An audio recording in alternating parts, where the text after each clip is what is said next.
It is great to be back again, and I have to tell you, it's good to be back home. So last week, if you didn't catch last week's debacle of a podcast, I was in Park City, and I thought how great it would be. It was about 50 degrees out, and I thought, let's just do our podcast outside and on the fly. And I used my phone and was walking around so you could see outside. If you haven't seen it, take a look on my YouTube channel because it's on there and it's a great view. Don't get me wrong, but I didn't even recognize that I had background music going the entire time. And I didn't have time being with my family and on vacation to re-record it. So I threw it out there as raw could be. And I apologize because actually the message that I wanted to put out there was a good message. I mean, I thought it was a good message, and that was about managing our expectations. And I have learned one thing about myself, and that is I am so easily distracted, and I do much better being myself in my own little room here, door shut, no one watching me.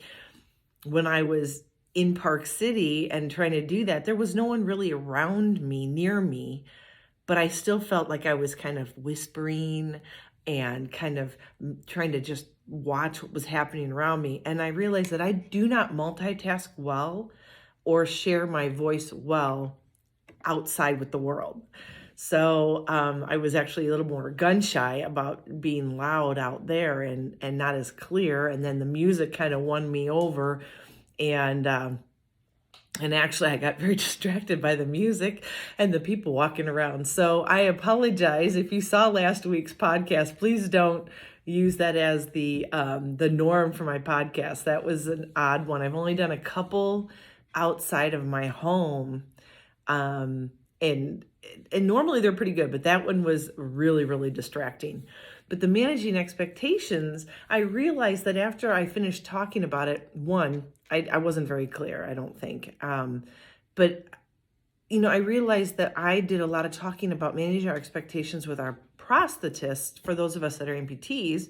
And if you don't know me, I am an above knee amputee. I'm going on 3 years, actually in a couple weeks or in about a week. I can't believe it's been 3 years. It feels like it was just last year, but it has been a wild ride. So I talk a lot about amputee issues and managing ourselves and empowering people to take care of themselves because no one else is going to do a better job than ourselves taking care of us.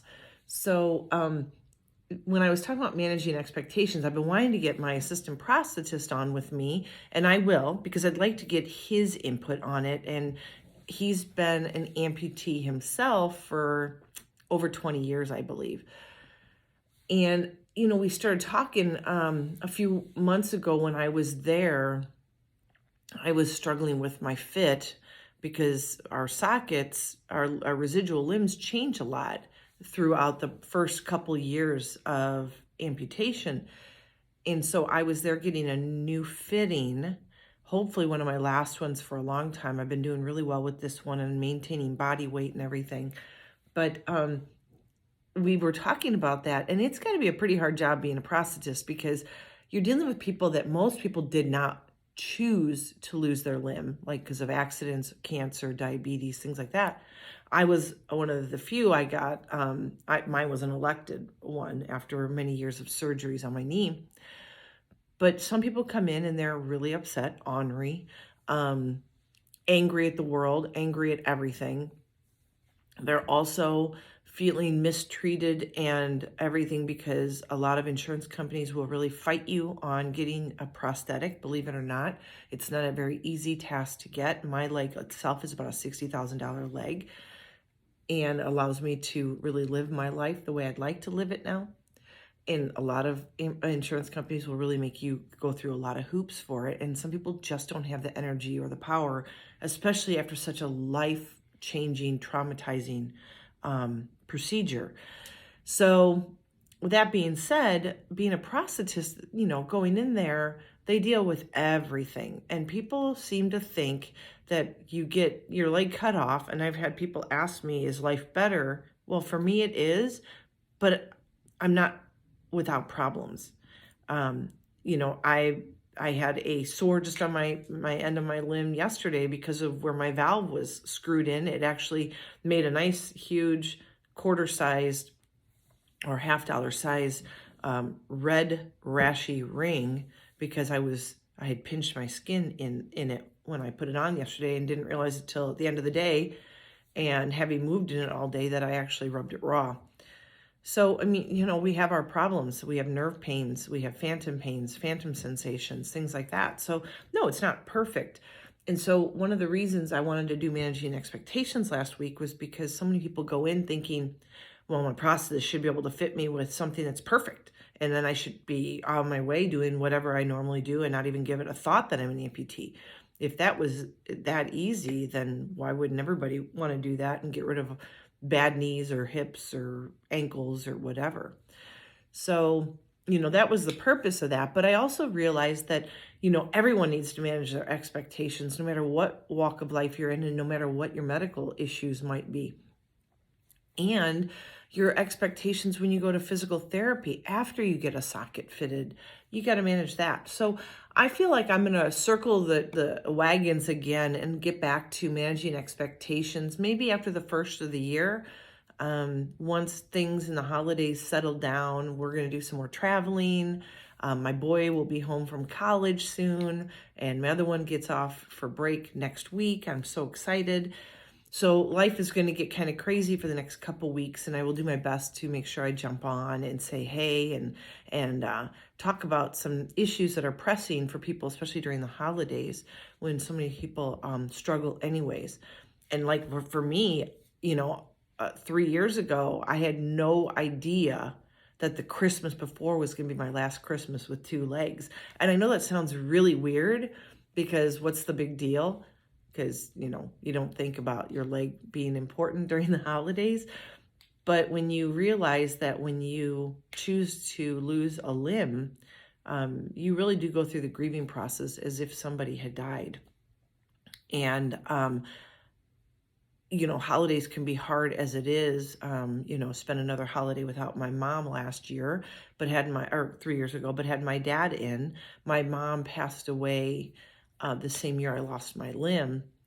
And she passed away at the beginning of the year, and I lost my limb right before Christmas. So my dad came in for the first Christmas without my mom, and watching his daughter go through what I went through, I think he wanted to be there mostly for me to make sure that I wasn't fibbing on the phone saying that I was fine. And I think it did him good to see that I actually was fine with it. But yeah, I mean, it's kind of weird when you think of how the holidays can affect people different ways and everything. But I thought this week, I tend to make my podcasts more about things that maybe I'm going through because then it's more relevant. That's the kind of writer I am too. I have a hard time when someone says, hey, write this. I stumble. But when I'm passionate about something, it's really easy for me to speak about it, talk about it, write about it, live it. And so I thought this week I would talk about creating routines and positive habits. Because right now I find myself in a major lull and I hate this. So I thought I would be like my typical self. I like to be transparent. And I like to be, I like you to know that how life actually is. I'm not always out and going and doing. Yes, I'm always moving. I can't sit still at all. Like for me to sit here and do this for 30 minutes drives me nuts. My watch must know me that well enough because I can sit for a couple minutes and it'll be like, hey, it's time for you to get moving again. Nothing like having a watch that makes you feel bad about yourself. But, I wanted people to realize that,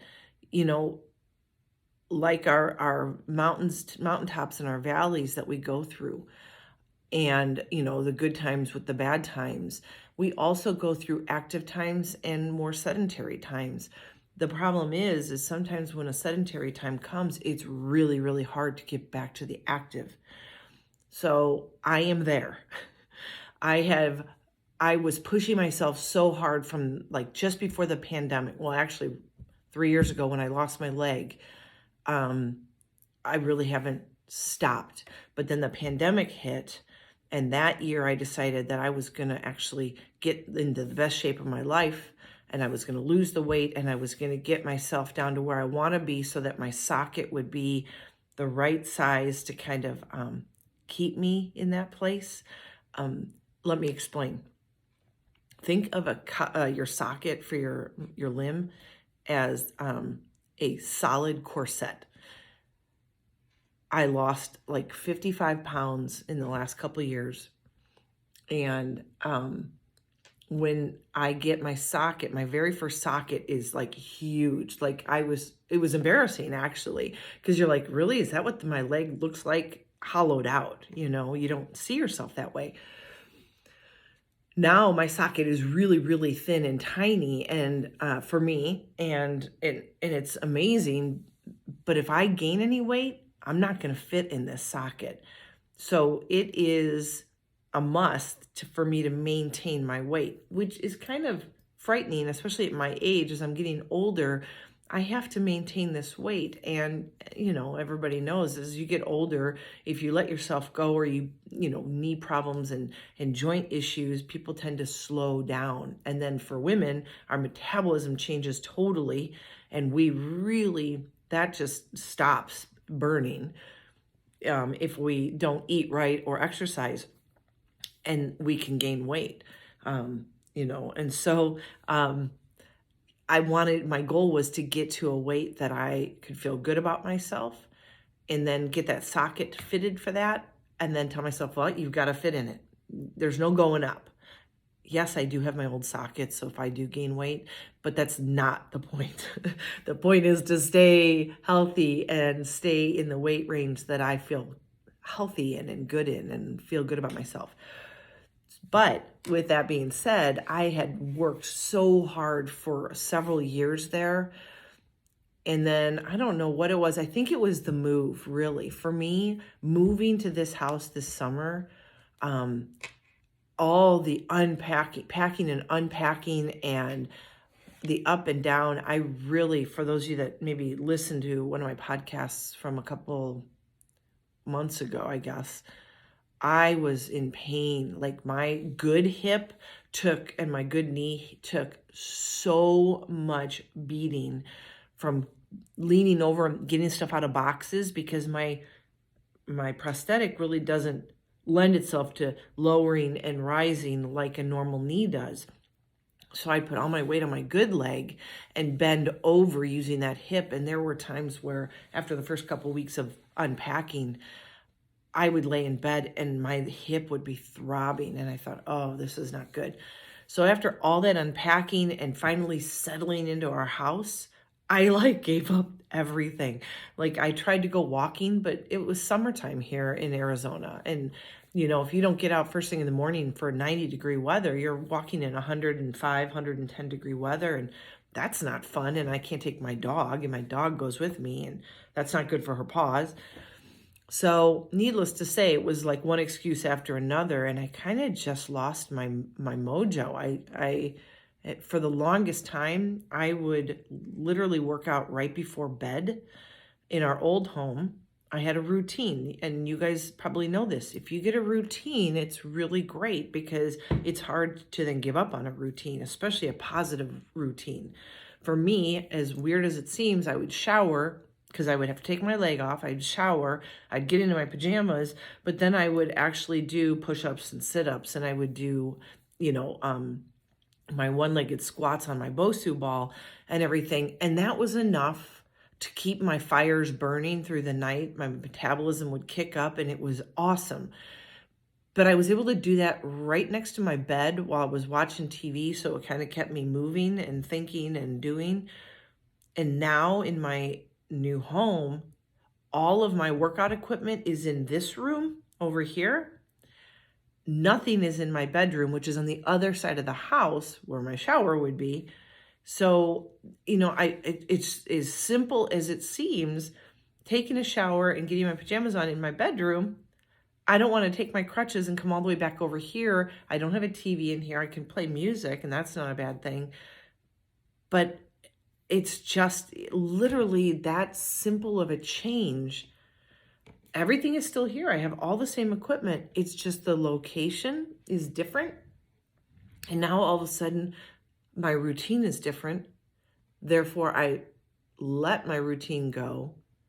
I created the bad habit of going, well, I'll just do it tomorrow. And then tomorrow I'm like, well, if I do this in the morning, then I do this in the afternoon, and then I make dinner, then I clean up while I'm tired. Okay, I'm going to get a shower. I'm just going to go to bed. I'll do it tomorrow. And then I'm like, I've gotten into this bad routine of putting it off, putting it off, putting it off. And I bet many of you are the same way. So I thought, you know what? I'm going to be honest. I have not been doing what I want to do. Every day I tell myself, tomorrow we're going to start, and I haven't. So today I thought, okay, this is what I need to do. I'm going to hold myself accountable. I'm putting it out there to you so that you can hold me accountable. And maybe I can help you be accountable as well. And I plan to get started today. I want to make sure that I'm doing even the bare minimum. Like, I do have a gym membership. I just would rather be at home. I'd rather do it from my own house versus have to pack up everything and go. And if, my leg's not fitting right or whatever. And a lot of the things I like to do, I actually like to do them without my leg on. I know that seems really weird, but my leg gets in my way.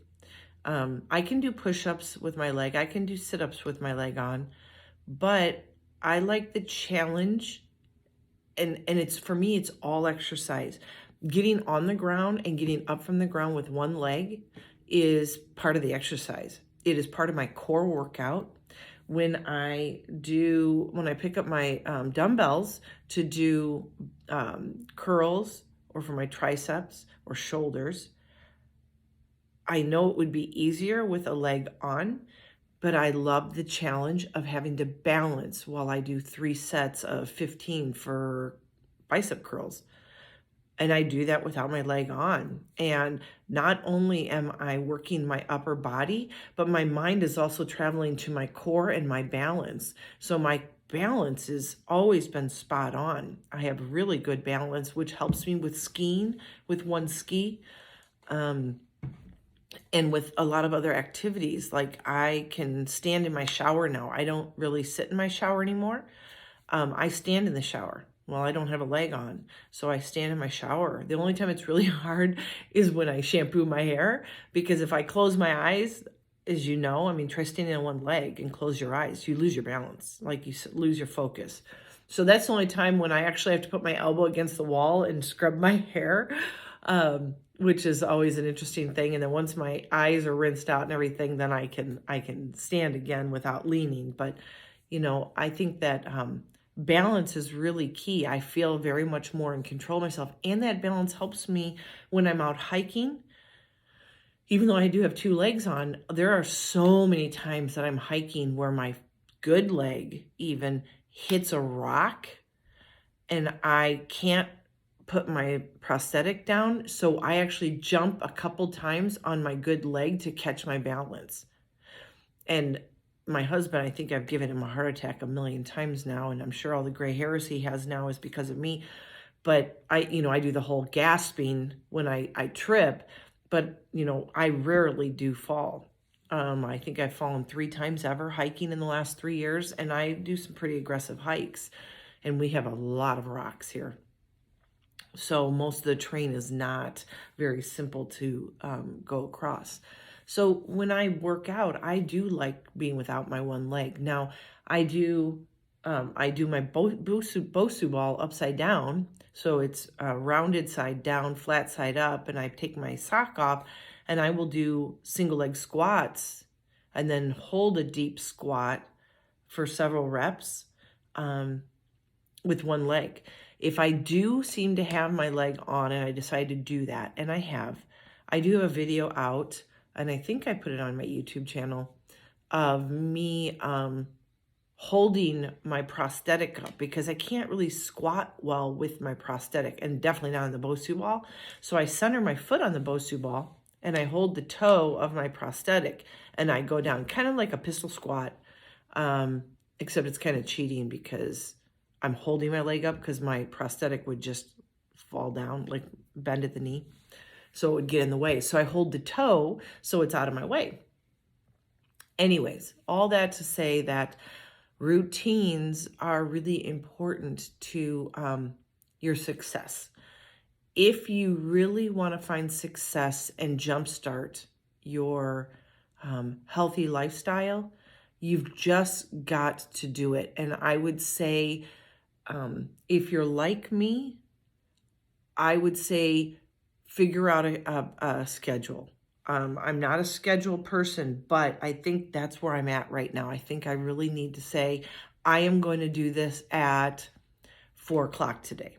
Or maybe when my son wakes up in the morning, he goes off to school, I just come straight into my room.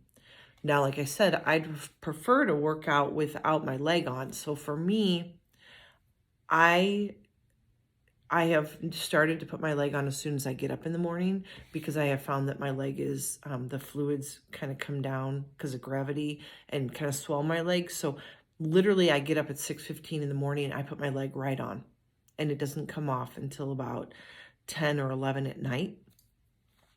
So it doesn't really lend itself well to the patterns that I had working out without my leg on. So for me, I would have to tell myself that every night I'm going to come into my room after I take my leg off to do my workout. And I have to stick to that.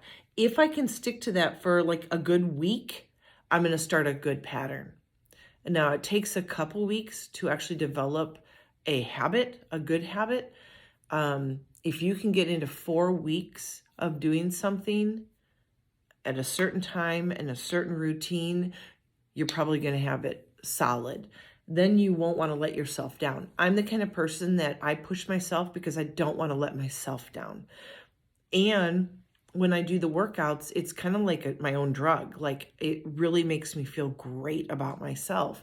So for me, there's nothing better than working out at night and then I go to bed laying down. Like, I've earned the right to lay down. I've done the work.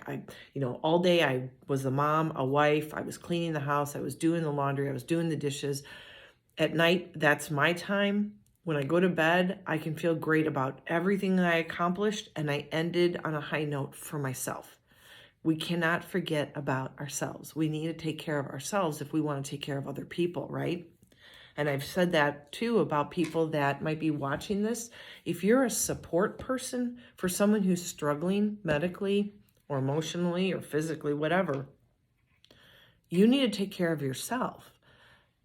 You need to find and I will tell you, I haven't done massive workouts. I'm not trying to build that kind of body where I need to work out several hours a day. I find that even at night, if I can do push-ups and sit-ups, and I can do the squats, and I can do some shoulder and some dumbbell curls from biceps and do some triceps, I can do that in 30 minutes. And I feel awesome. And actually, when people said, I said something to somebody before, I said, I hate cardio. One, me walking with my prosthetic around the neighborhood, walking to me is boring. So I like to hike. During the summer, hiking is not really a fun thing in Arizona. It's a little bit warm. And so I don't do a lot of cardio. And running right now is still not my best friend. My running blade and I are still trying to figure that out. And so I'll let you know how that's going. But right now it's not an option for me. Like, I got to get myself on the regular bandwagon before I jump into something more aggressive, like my running, and working on running. But I said, I don't like cardio, but the way my body works is just those little bits of things help me shed weight, even during this, premenopausal area that I'm in, which totally stinks, but that's where I'm at. And I have found that just doing those little bit of workouts has kicked my metabolism up. And I'm also watching what I eat. When I want a snack and I have a sweet tooth and a salty tooth, I love my sweets and I love my salt. So chips and salsa are my guilty pleasure. But God forbid I bake, which I did yesterday. I made scones. I try not to eat much of those, but I do love them. I try to stay away from things like that as much as possible, and I eat smaller meals. So I've been eating at home more. We used to eat out a lot. I felt like there was a time we were eating out a ton. But now I eat a lot of like grapefruit. I love grapefruit. I've learned to love it. Sometimes if you get a bad grapefruit, it's sour, and I don't add sugar to mine. I love getting the grapefruit that's in the big jug of the ruby red grapefruit, no sugar added. And that helps. If I'm really, really hungry, I try to drink water, or I go to my grapefruit first before I try anything else. And if I give myself a few minutes to digest and think about it, then I don't want anything else. So that has been a key to success for me. And then just doing those light exercises. So, if I can just get that routine going, then I know that I'm going to feel a lot better about myself. And when I feel better about myself, I'm a happier person, and I'm a better person to be around, and my kids want to be around me. My husband wants to be around me. And, just, I feel like there's more time, and I have more energy to do the things that I really want to do. So, I like to always end with a call to action, and this call to action is special because this call to action, I'm calling myself out as well, and actually going to make myself do this. Everything else on my call to actions that I have talked to you guys about at the end of my podcasts, I have actually done in the past, but I didn't really necessarily need to do them at that moment when I was telling you about them, but I was bringing up past things I have done to help me create better habits, being more empowered, being more powerful, being more positive, whatever the call to action purpose was. But this one I'm going to do. And I think the first thing that needs to be done for a call to action to get a positive habit going, a healthy positive habit going.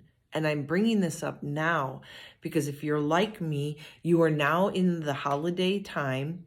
We started with Thanksgiving, right? And now all of a sudden we're eating more. We're eating out more because we're out shopping. We're meeting up friends. We're having coffees out. We're having dinners out. We're having lunches out.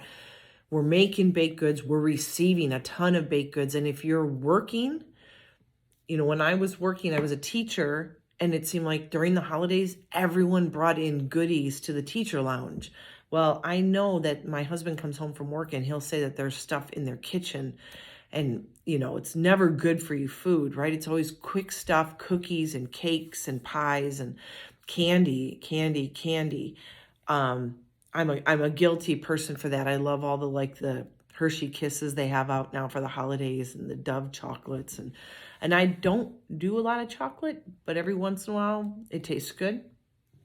And so I'm bringing this up now because I think instead of waiting for that, I hate New Year's resolution time, because New Year's resolution time is another time to just say, oh, I'm going to try to turn over a new leaf. And then after a couple weeks go, you know what? That was sweet on January 1st, 2nd, and 3rd, but I'm done.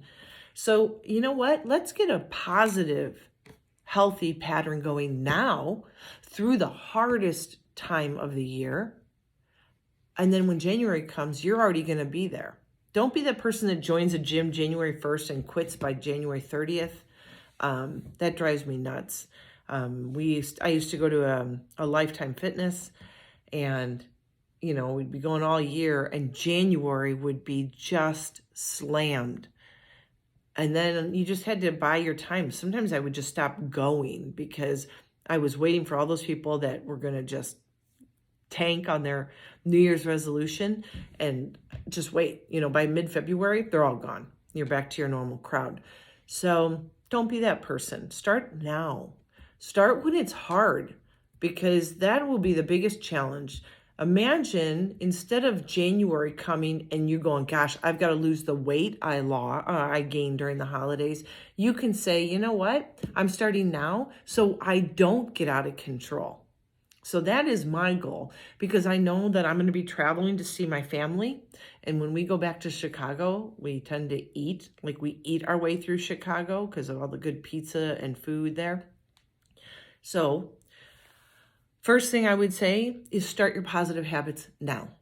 Don't wait. And you're not going to miss out. I'm not telling you, and I will never, ever tell you that it's a good thing to just cut things out. I know I'm going to have cookies. I know I'm going to have candy. I know that I'm going to eat cheese and crackers. I'm going to have my chips and salsa. I'm all about living my life. I'm not going to make myself not enjoy life and sit there and eat, Melba toast or something with nothing on it while everybody else is enjoying shrimp cocktail and everything.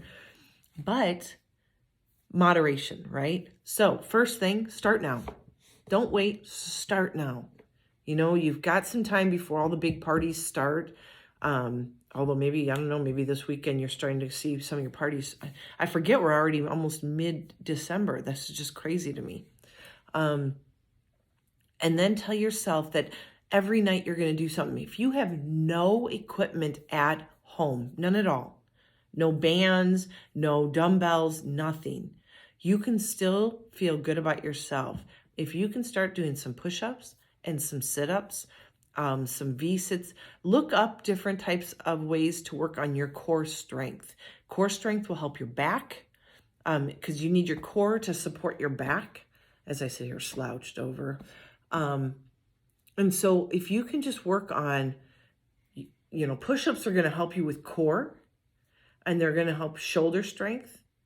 And then you can also work on planks, and there's different types of planks. And you can start with simple push-ups, if you have to do it on your knees or whatever. And then you can upgrade. You can put your feet up higher and do decline push-ups. You can start simpler and go against the wall and just do incline push-ups so that you can start higher and not have all your body weight on your shoulders. There's so many different ways to do it. But start with just that, even if you're doing that. And even the old school things, I still do where I do my inner thigh and my outer thigh. I'll be standing and I'll lift my leg up to the side and do outer thigh to work on my butt and my hips. And I'll lay on the ground and I will pick my leg up underneath my other leg and do leg raises so my adductors on the inside of my thigh are getting a workout. Just simple things like that will be huge. Bridges against putting your feet against the wall and bridging up will help your butt. So there's all sorts of things you can do. No excuses. You can do things without having equipment or a gym membership. And I need to get on, and I will be working this next year on making some videos so you can see some of these very simple exercises to start. But, some of those things you can do starting now. Give yourself a date. Tell yourself right now that every day, and pick a time. When's the best time for you to work out? Pick a time and stick to it. Not a time that's going to be variable. Like if you work, you're not going to be able to do anything middle of the day. But maybe you're a morning person. I am not. But maybe you're a morning person and you want to get up at, whatever and just give yourself 30 minutes to do something for yourself.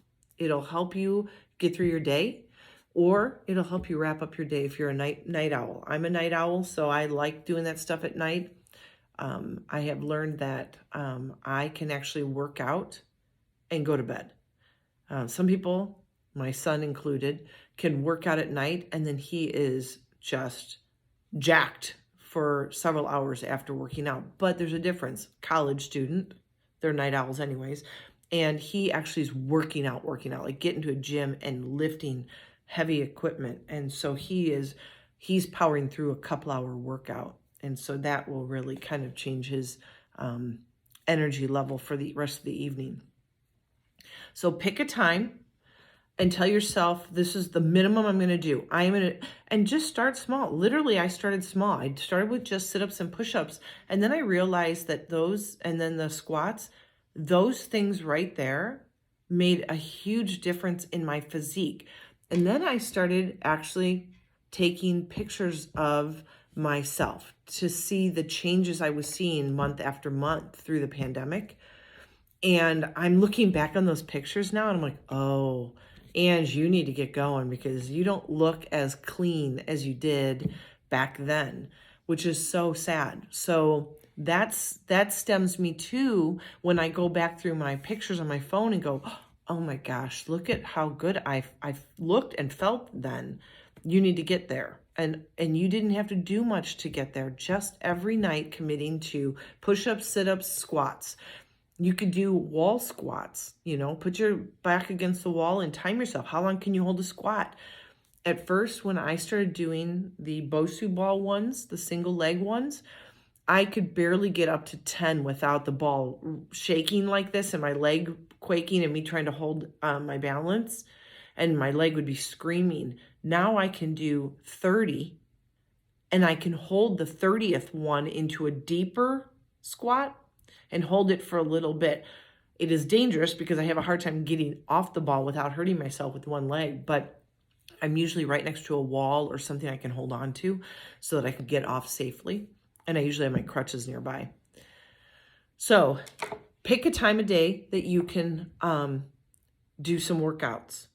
You only need probably about 30 minutes to start. If you can start with just doing 20 to 30 minutes a day, you're going to see a change. Then decide what types of things you can do and what you're willing to do. And start noticing how many you can do. Push-ups, I started and I could barely do 10. Now I do 30 to 50 at one time, not in sets of 10 or 20, but I can do 30 to 50 straight through. And that's just saying, and I want you to know that I started small.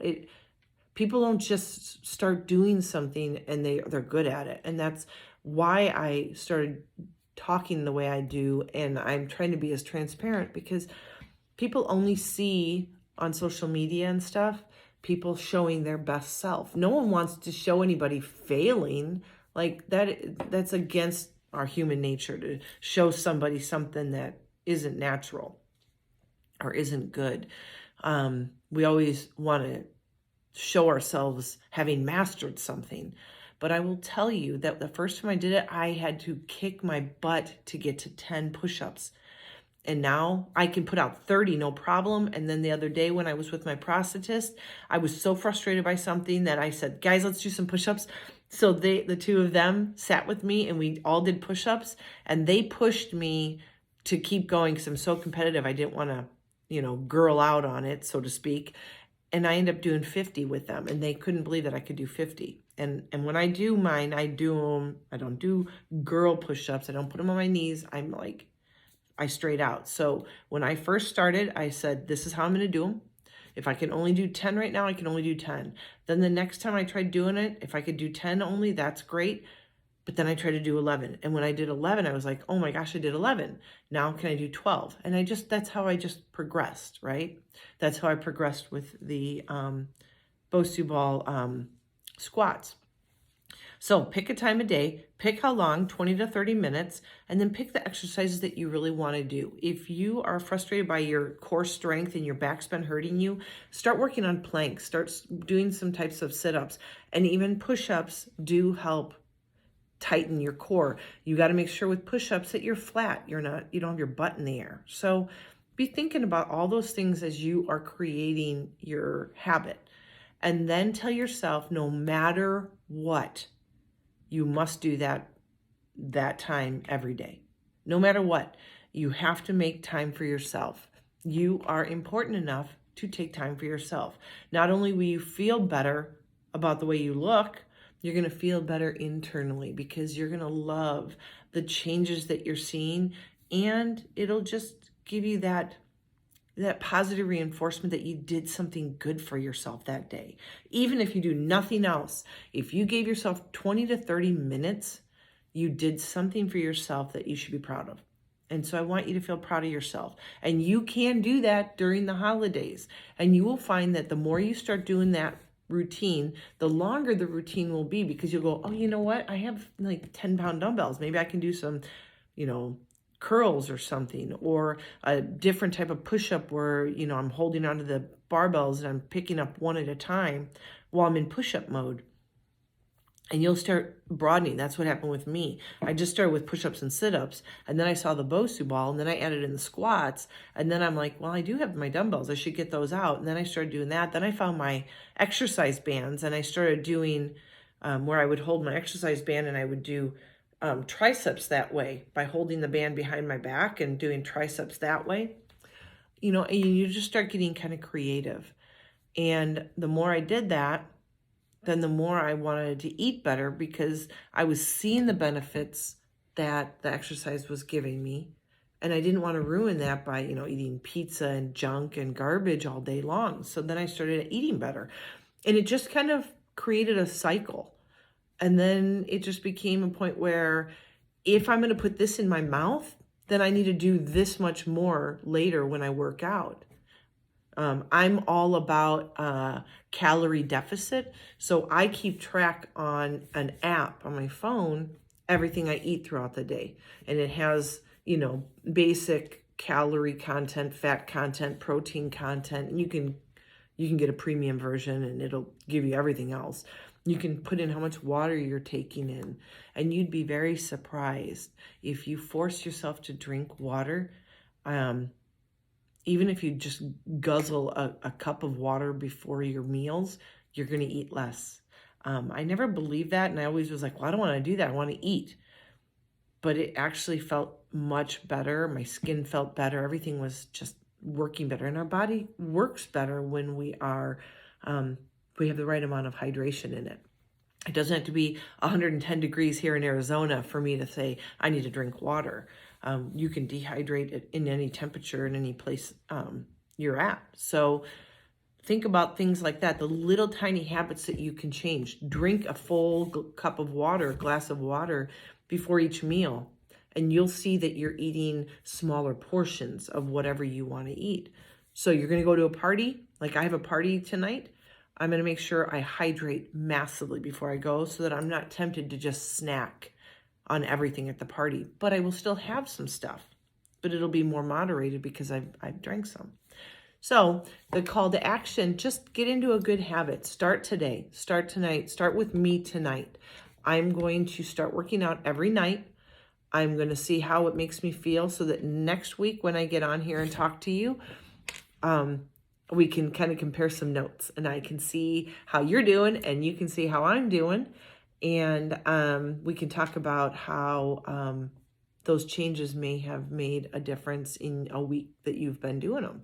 So get on a routine, positive routine, drinking water, exercising 20 to 30 minutes every day, pick a time and force yourself to do that every day at that same time or around that same time. For me, it's just at bedtime. So my bedtime might be tonight. I am so exhausted and it's 9 o'clock. I'm showering and getting myself ready.